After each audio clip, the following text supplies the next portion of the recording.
بسم اللہ الرحمن الرحیم منہاج المسلم درس نمبر 118 المادة العاشرة في قسمة الغنائم والفیء والخراج والجزیة والنفل۔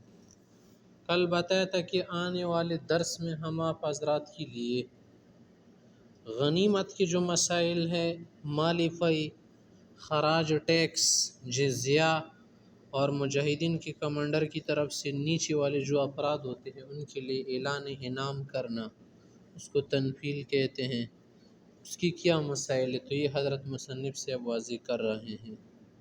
نمبر 1 کی قسمت الغنائم۔ الغنیمت ہی المال الذي يملك یا یملک فی دار الحرب۔ غنیمت اس مال کو کہتے ہیں کہ دار الحرب میں مجاہدین لڑتی ہوئی جس مال پر قبضہ کر لے اس کو کہتے ہیں غنیمت، اور اس کا حکم یہ ہے کہ 5واں حصہ اس میں سے امام جو ہے رکھے گا، وہ مسلمانوں کی مصلحت میں رفاہی کاموں میں لگائے گا، پہلے بیت المال کو جاتا تھا، اور بقایا جو 4 حصے ہیں وہ مجاہدین افراد جو جیش کے افراد ہوتے ہیں ان پر تقسیم کرے گا، چاہے ان میں سے کوئی لڑے ہو یا نہ، بغیر شرط کیا ہے حاضر ہونا۔ حضرت عمر رضی اللہ تعالیٰ عنہ فرماتے ہیں کہ الغنیمت لمن شہد الوقع، غنیمت ان کو ملے گا جو اس جنگ میں شامل ہو، جو گھڑ سوار اور شہ سوار ہو یا سواری پر آیا ہو اس کو 3 حصے ملیں گے، ہمارے احناف کے نزدیک 2 حصے ہیں، اور جو پیدل گئے ہوں ان کو 1 حصہ دیا جائے گا، جیسے آپ پر دیکھیں قرآن کریم کی آیت 10واں نمبر پارہ ہے، اعوذ باللہ من الشیطان الرجیم وَاعْلَمُوا أَنَّمَا غَنِمْتُم مِّن شَيْءٍ فَأَنَّ لِلَّهِ خُمُسَهُ وَلِلرَّسُولِ وَلِذِي الْقُرْبَى وَالْيَتَامَى وَالْمَسَاكِينِ وَابْنِ السَّبِيلِ إِن كُنتُمْ آمَنتُم بِاللَّهِ۔ اور جو سرایہ ہو، سریہ دستے، چھوٹے چھوٹے دستے جو جہاد جنگ میں جاتے ہیں وہ بھی اس میں شامل ہوں گے۔ دوسرے نمبر پر چیز آپ نے جاننی ہے وہ ہے فیء۔ فیء کا کیا معنی ہے؟ هو ما تركه الكفار والمحاربون من اموال وهربوا عليه قبل ان يداهموا ويقاتلوا۔ مالی فیء اس کو کہتے ہیں کہ لڑنے اور جنگ کے بغیر حاصل ہو جائے، غنیمت اس کو کہتے ہیں جو جنگ کے ذریعے حاصل ہو جائے۔ مالی فیء کا کیا مطلب ہے کہ کافر چلے جائے، وہ جگہ چھوڑ دے، مرچے وغیرہ جو کچھ ہو چھوڑ دے، مال ان سے جو رہ جائے، مالی فیء کہتے ہیں۔ مالی فیء نے بغیر تکلیف کی، یعنی زیادہ مشقت کے بغیر مل گئی۔ اس کا حکم کیا ہے کہ امام اس میں مصلحت خاصہ کے مطابق جو خاص مصلحت ہو اسی کے مطابق مسلمین کے لیے خرچ کرے گا، جیسے کہ خمس کا معاملہ ہوتا ہے۔ دیکھیے آپ آیت ہے، اعوذ باللہ من الشیطان الرجیم وما افاء اللہ علی رسولہ من اہل القرى، دیکھیے حکم ہے اسی طرح۔ تیسرے نمبر پر خراج، لفظ لوگ خراج بھی پڑھتے ہیں، خراج منع ٹیکس۔ خراج اس کو کہتے ہیں وہ زمینیں جو مسلمانوں نے قبضہ کی ہو جہاد میں، جنگوں میں، اور پھر کسی کو دے دے کاشتکاری کے لیے، جیسے حکومت دیتی ہے تو اس سے ٹیکس وصول ہوتا ہے۔ تو امام کو اختیار ہے کہ یا تو مجاہدین کے بیچ وہ زمینیں تقسیم کر لے اور وہ آباد کرے ان کو، یا کیا کرے مسلمانوں پر وقف کرے، اور جو کیا ہو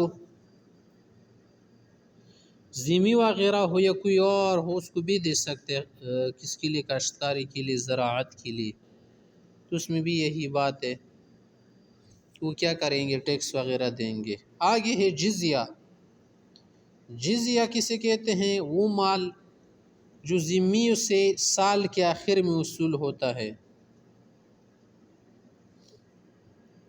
اگر کسی کا علاقہ زبردستی فتح کیا گیا ہو، مسلمانوں نے فتح کر لیا ہو، تو اس میں سے 4 دنانیر جو ہے وصول ہوں گے، 4 دینار، یا جو سونے کے ہوں گے، یا درہم دیں گے جو کہ چاندی کے ہوتے ہیں۔ جو ان کے بالغ لوگ ہونا ان سے یہ جزیہ وصول کیا جائے گا، جو بالغ لڑکے ہو، لڑکیاں، خواتین، مرد، بچوں وغیرہ سے، خواتین سے نہیں لیا جائے گا، اور جو فقیر ہو بالکل یا عاجز ہو، جیسے کہ بوڑھا ہو، مریض آدمی، ان سے بھی جزیہ وصول نہیں کرے گا۔ ایک تو یہی ہے۔ دوسرے وہ لوگ ہوتے کافر میں جن کو اہل صلح کہتے ہیں۔ اہل صلح معنی جن کے ساتھ صلح ہو جائے، معاملہ طے ہو جائے تو جس بات پر صلح کی گئی ہو اسی کے مطابق وہ لوگ مال دیں گے یا جو کچھ ان پر لازم کیا گیا ہو۔ جزیہ جو کافروں سے وصول کیا جاتا ہے یا جن زمینوں سے وصول ہوتا ہے بطور جزیہ کس کی ذمیوں سے، تو اس کا حکم یہ ہے نا کہ وہ مصالح عامہ میں خرچ کیا جائے گا، ملک میں جن جن چیزوں کی ضرورت ہو مسلمانوں کو ان میں لگایا جائے گا۔ دیکھیے پر حکم ہے اس کا کہ وَلَا يَدِينُونَ دِينَ الْحَقِّ مِنَ الَّذِينَ أُوتُوا الْكِتَابَ حَتَّى يُعْطُوا الْجِزْيَةَ عَنْ يَدٍ وَهُمْ صَاغِرُونَ۔ آگے نمبر 4 اصطلاح آپ کے سامنے ہے، ٹرم نفل تنفیل۔ امام مجاہدین میں سے اگر کسی کو ایک خاص مہم پر بھیجے، خاص کمپین کرے، تو اس میں سے خاص افراد پھر چنتے ہیں، وہ جو افراد وہ کام سنبھال لے کر لے تو حصے سے زیادہ انعامی طور پر جو حصہ دیا جاتا ہے اس کو کیا کہتے ہیں؟ نفل کہتے ہیں، نفل۔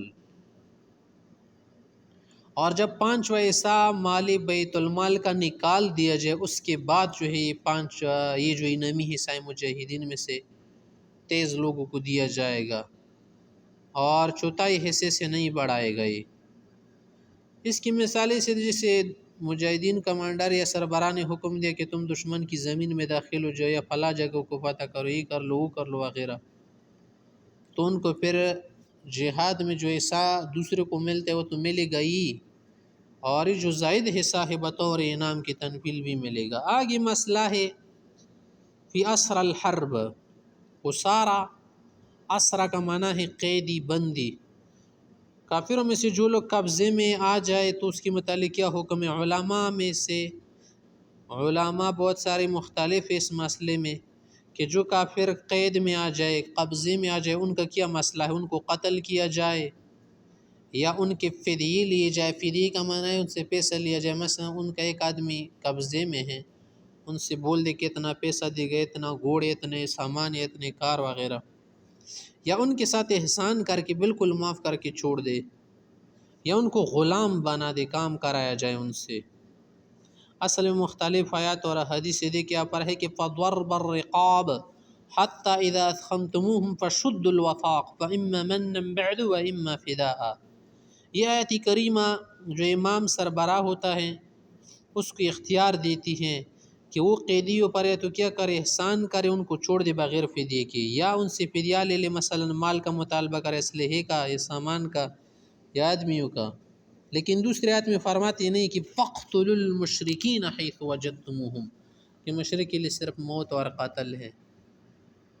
مگر جمہور حضرات جو ہے، اکثر علماء حضرات، وہ اس طرف گئے ہیں کہ سربراہ کو، کمانڈر کو، امام کو، قہرمان کو یہ اجازت ہوتی ہے کہ یا تو ان کو قتل کر دے جو قیدی پکڑے جائے کافر، اور دوسری صورت ہے کہ ان سے فدیہ لے لے یا ان پر احسان کر لے اگر احسان میں فائدہ ہو، فائدہ مصلحت ہو مملکت کے لیے، یا ان کو غلام بنا دے۔ استرقاق اب تو ہے نہیں، بس کیا کر لیا تو قتل کر یا فدیہ لے لیا، احسان کر کے چھوڑ دے، کہ اس میں دوسرے ملک سے تعلقات بھی بن سکتے ہیں نا اس کے ذریعے سے، کیونکہ صحیح شریف حدیث میں ہے ان رسول اللہ صلی اللہ علیہ وسلم قتل بعض الاسرى، بعض قیدیوں کو قتل کیا تو وفاد آخرین، اور دوسروں کو چھوڑا تھا فدیے کے بدلے، ومن علی بعض آخر، اور بعض کو معاف کر کے بالکل چھوڑ دیتا، تصرفا بما يحقق المصلحة العامة للمسلمین، عام مصلحت کے مطابق۔